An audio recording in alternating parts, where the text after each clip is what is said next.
A Grand National winning trainer shamed after being pictured sitting on a dead horse. The prominent trainer Gordon Elliott has been temporarily banned from racing. It was an image that shocked the racing world. What concerned me was not particularly Gordon Elliott being an idiot, but the fact there's a dead young horse below him. Tonight, we investigate what happens to racehorses when their careers end. Sadly, so many of them come to us with injuries and ailments that need time and need, without a doubt, a large amount of funding. The fate of some of the thousands of young horses dying in the UK and Ireland every year. Oh my God, what a gorgeous horse. Oh no, is he about to do them?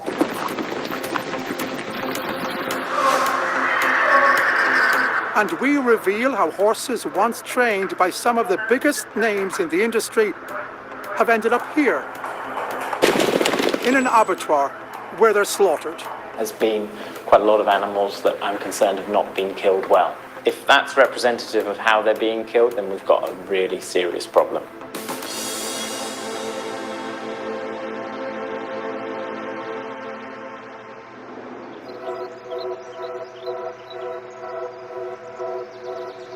I come from horse country, County Kildare in Ireland.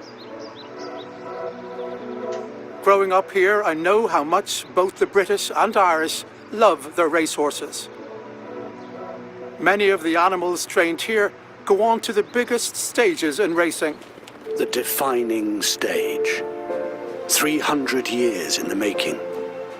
This is the glamorous image racing likes to portray. It's a £5 billion industry in the UK and Ireland. Some of the most successful horses in racing are trained at the Cullentraw stables in County Meath, promoted here by now disgraced trainer Gordon Elliott.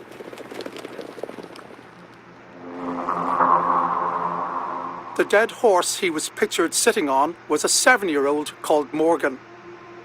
He says it died of an apparent heart attack on the gallops. Gordon Elliott was suspended from the sport and widely condemned. Now he says his world is crumbling in front of him. Shocking, I think, is probably the first emotion that really came to mind. The fear is that years of hard work have been undermined.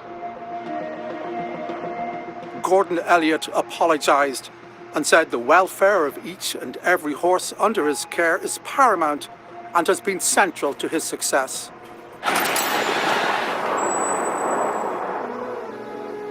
21 years old and he's going to live his life here. He is. He's not going anywhere else. But campaign group Animal Aid, which is calling for an end to horse racing, says the picture raises serious questions for the whole industry. What concerned me was not particularly Gordon Elliott being an idiot, but the fact there's a dead young horse below him. What were the reasons for that horse dying in training? How many horses died in training? The horse was owned by Ryanair boss Michael O'Leary's stud farm.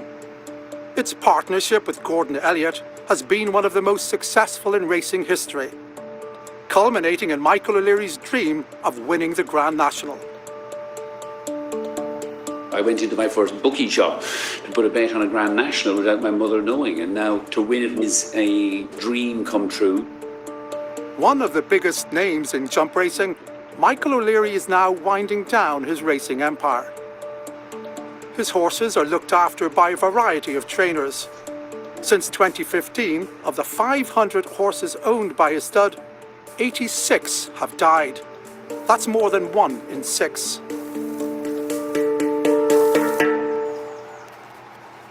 Is that a death rate that's inevitable for jump horses with tough racing careers? Dr. Hannah Donovan is a veterinary expert. No. Where we have the veterinary care we have and the developments we have to be able to look after horses in the high standard that we have in Britain and Ireland, then no, you wouldn't expect that. Michael O'Leary says the horses that died suffered serious or life-threatening injuries either in training or on the racecourse, so rehab was not an option. These animals were humanely euthanized on veterinary advice rather than allowing them to suffer.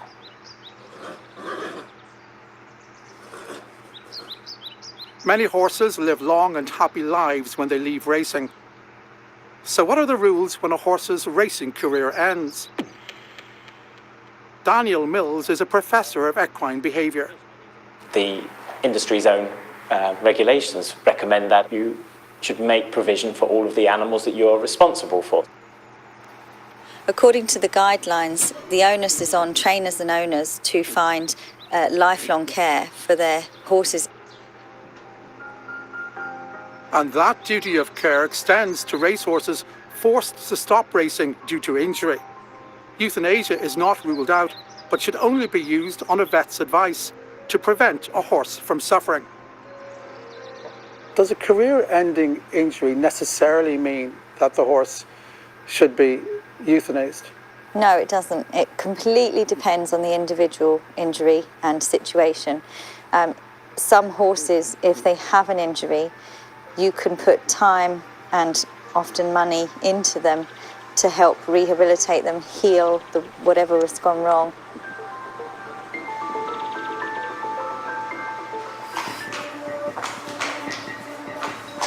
This is an ex-race horse who is receiving some treatment from Kate, our full-time physiotherapist. Mary Francis runs the Moorcroft Equine Rehabilitation Centre. She's nursed injured racehorses back to health. So he has arrived with some back pain and he's been with us a while and he's receiving just further treatment. He is in work now and he is much more comfortable than he was. Around 7,000 horses leave British racing each year. Mary says she's inundated with requests to help injured racehorses like Lord Kennedy here. The phone rings here every day and I get 2 or 3 requests per day to take in an ex-race horse. They're signed over to the charity and we take full responsibility for them, and that's a big commitment financially and otherwise. We're having to beg, steal and borrow funding from other areas and we do very much worry for the future. The British racing industry gives £1.4 million a year for the aftercare of racehorses. Mary thinks there's more that could be done. Sadly, so many of them come to us with injuries and ailments that need time and need, without a doubt, a large amount of funding. There's no question there is money available. It's not a poor industry. There is money available, but there doesn't seem to be the understanding or the desire to put the money where it is needed. The British Horse Racing Authority says the number of racehorses at rehoming centres is a relatively small proportion of those retired from racing. It says there are many aftercare providers seeking funding. More than 300 British and Irish horses died at the racecourse in the last full year of racing. The British Horse Racing Authority says racing is getting safer. But away from the track, it's not easy to find out what happens to racehorses when their careers end. Scouring publicly available information and putting the pieces together, I've discovered that thousands of racehorses, often young, die every year. Campaign group Animal Aid has been investigating racehorse deaths for years. It thinks it's found out what happened to some of them. It set up covert cameras at an abattoir, Drury and Sons, one of the few licensed to slaughter horses in England. We wanted to see what was actually happening there. What were the type of horses going through? What were the ages of these horses? When we looked at the footage, we were absolutely astounded at the sheer volume of young thoroughbreds. The footage was shot on 4 days at the end of 2019 and early 2020. Many of the horses seen being slaughtered were aged between 2 and 10. Much of the footage is too distressing to show. Sort of 2, 3, 4 years old, you know, very, very young, immature animals. They weren't mature animals. But how long would they live normally? A thoroughbred could live 25, even 30 years. So they've got a long life ahead of them potentially, yet it's being cut short very, very, very, very early. There's something fundamentally wrong here. Some horses were beautiful, fabulous looking horses, and we were saying, well, why are these horses going for slaughter? I show the footage to independent experts Dr. Hannah Donovan That horse is terrified. and Professor Daniel Mills. Euthanasia means a good death, and what I've seen has been quite a lot of animals that I'm concerned have not been killed well. I mean, some of these look really beautiful horses. You know, it surprises me that nothing can be done for these horses. I would have thought some of these, you know, they look like they could be rehabilitated and sold on. The vast majority of horses being slaughtered in Britain and Ireland come from Irish owners and trainers, and the overall figure is staggering.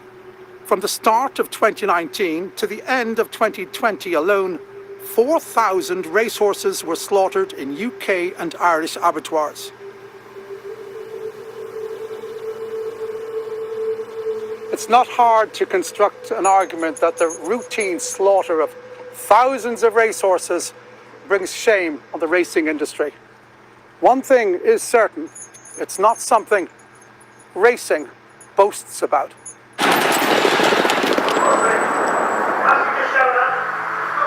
While the covert cameras were recording at Drury's abattoir, this horse turned up.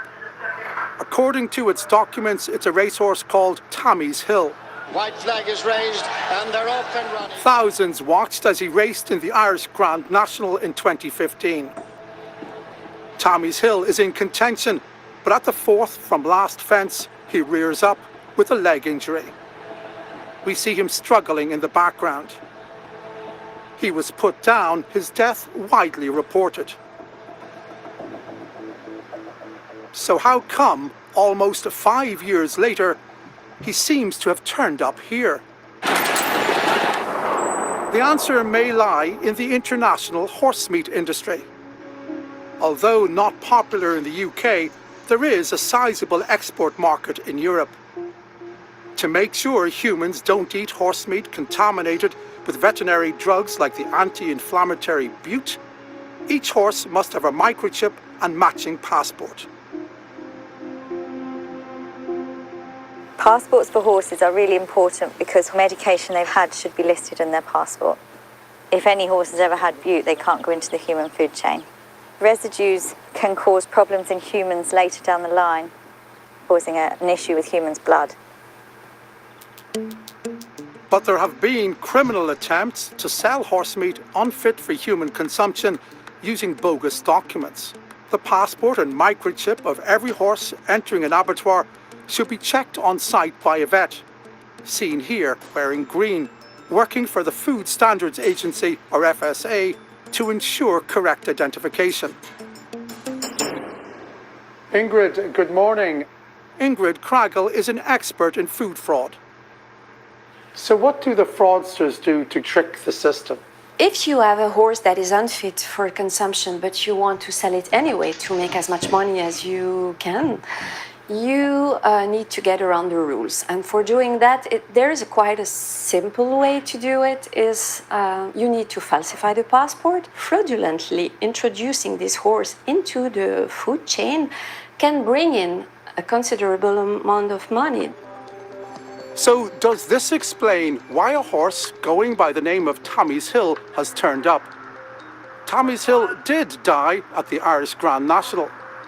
His owners told us they followed all the correct procedures and don't know what happened next.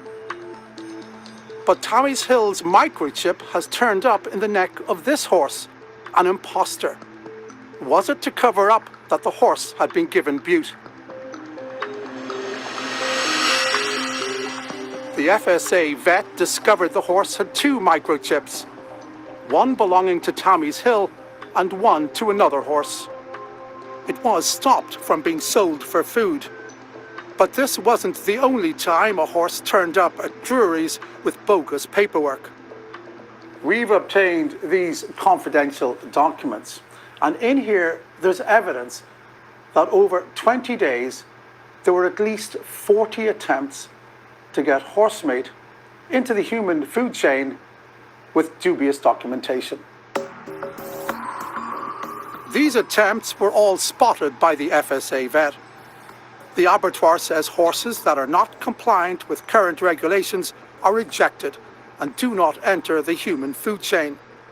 But it's critical of the passport system and says it does not support the production of safe meat. The FSA says, together with the government, it's working with the industry to review the equine passport system.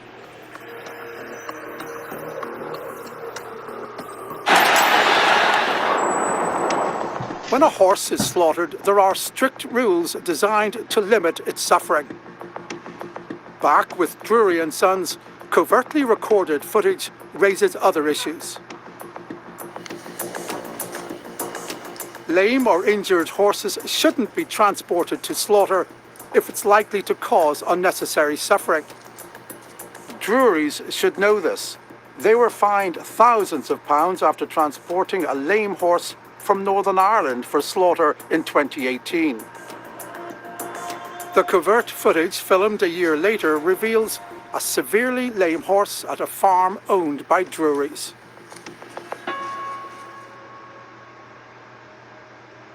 That horse was non-weight bearing, so could not put the left hind leg down at all, which indicates or suggests a severe injury or pain. This horse is suffering, and this horse either needs immediate pain relief intravenously or to consider euthanasia, definitely on the yard at the site.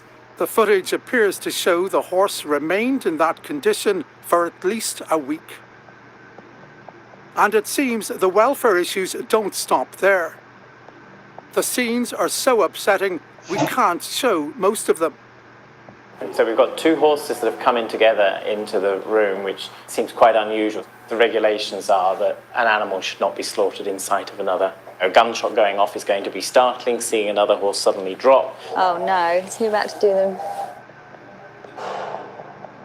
These are all going to be very distressing for a horse in a situation. Horses do respond very much to the behaviour of other horses around them.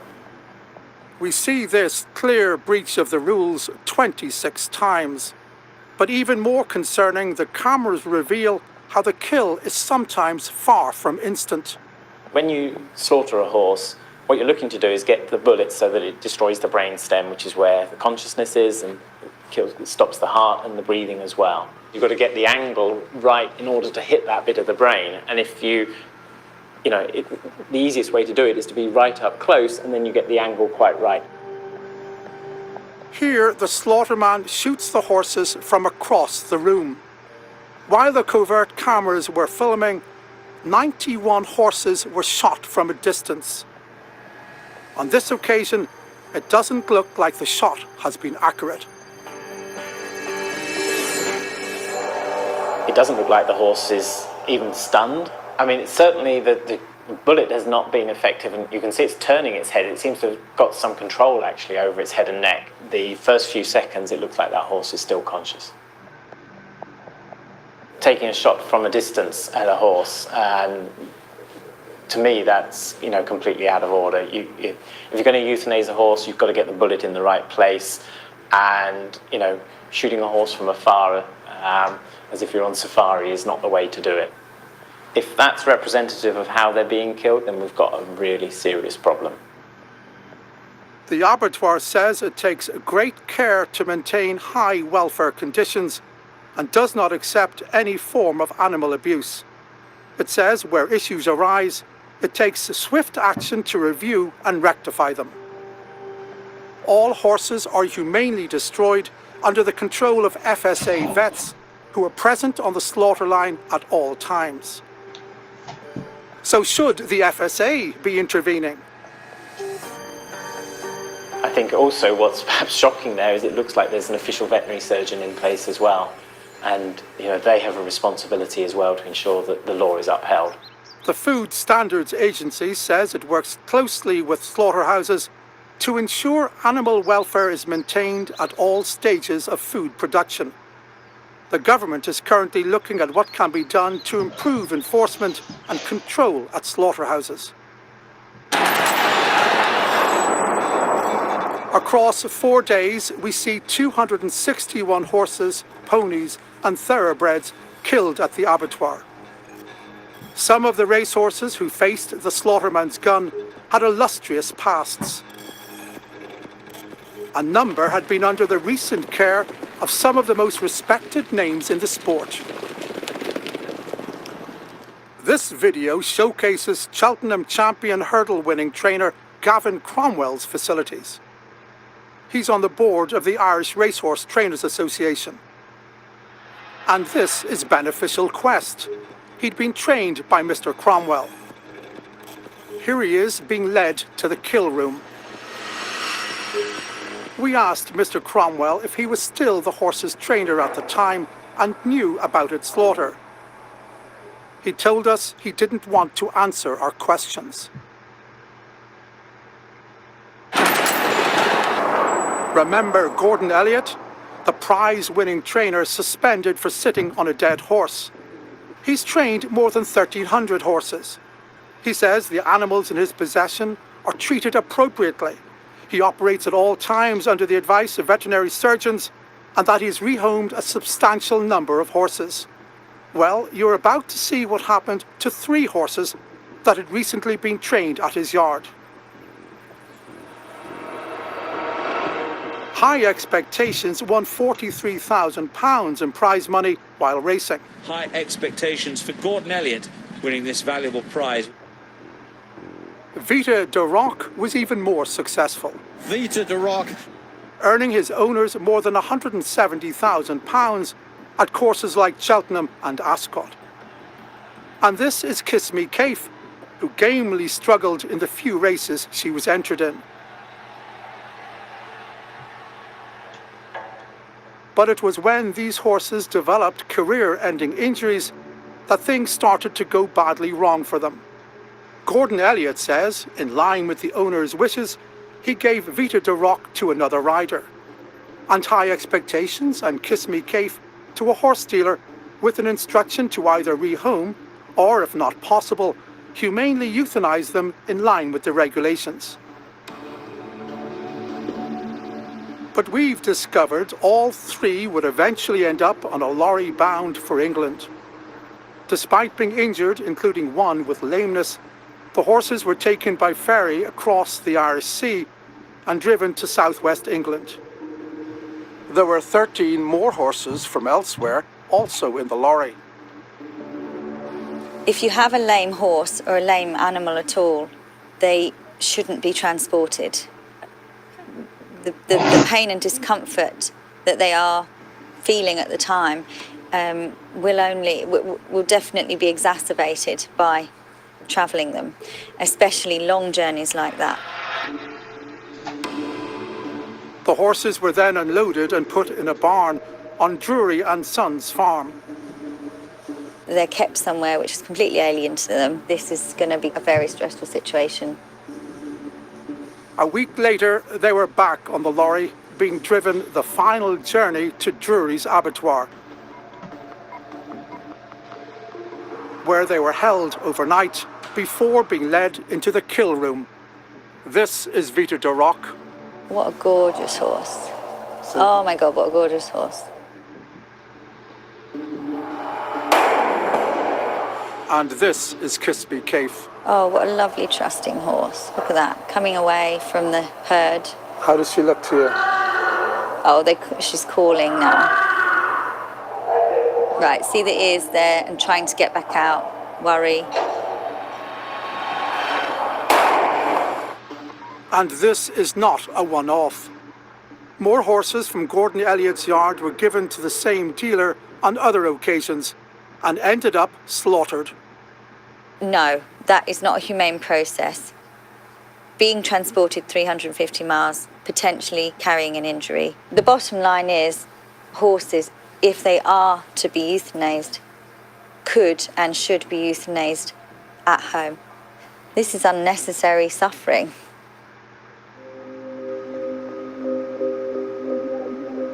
Gordon Elliott, whose suspension as a trainer is due to end in September, told us high expectations, had arthritic knees and a tendon injury that was career-ending and made him unsafe for riding. Kiss Me Kate had recurring lameness that made her unsuitable for rehoming or riding. He says neither he nor the owners received any money and no animals were sent by him to an abattoir. The first time he learned of their fate was when Panorama contacted him. He says the dealer he gave them to was a long-standing and well-recognised individual in the racing industry. The dealer told us that every horse he is given is treated with the utmost care and compassion, but not every horse is suitable for a life outside of racing. Those horses that have suffered injuries but are fit to travel are sent to be humanely euthanized. All passports are checked. Mr. Elliott told us that in the case of these 3 particular horses, none had passports marked unfit for human consumption. So what about the owners of the horses? Vita de Rock's owners said they were shocked and furious when we told them what happened. They'd taken appropriate steps to ensure Vita would be rehomed with a caring new keeper. High Expectations owner didn't respond. And the struggling Kiss Me Kate? Well, she belonged to one of the biggest names in Irish racing, Karen Walsh. She's on the board of Horse Racing Ireland and its Horse Welfare Committee, and is seen here promoting the sport. Gosh, it's something that you always dream of when you have horses, and for groups of people, friends, relatives, whatever, to group together to have a horse and get excited and have something to watch is very important, I think. Karen Walsh says she understood that on the basis of veterinary advice, the horse was to be euthanized in Ireland due to persistent lameness and her unsuitable temperament. She had no idea the horse was slaughtered at an abattoir in England. Horse Racing Ireland says it places great importance on the welfare of the horses in the industry and directly supports the Irish Horse Welfare Trust, which seeks to rehome and retrain thoroughbreds no longer active in racing. It did not respond to Panorama's questions regarding the number of racehorses being slaughtered. The British Horse Racing Authority says it has demonstrated a clear commitment to improving already high standards of care for racehorses before, during and after racing, and that it would consider carefully any issues raised in the programme.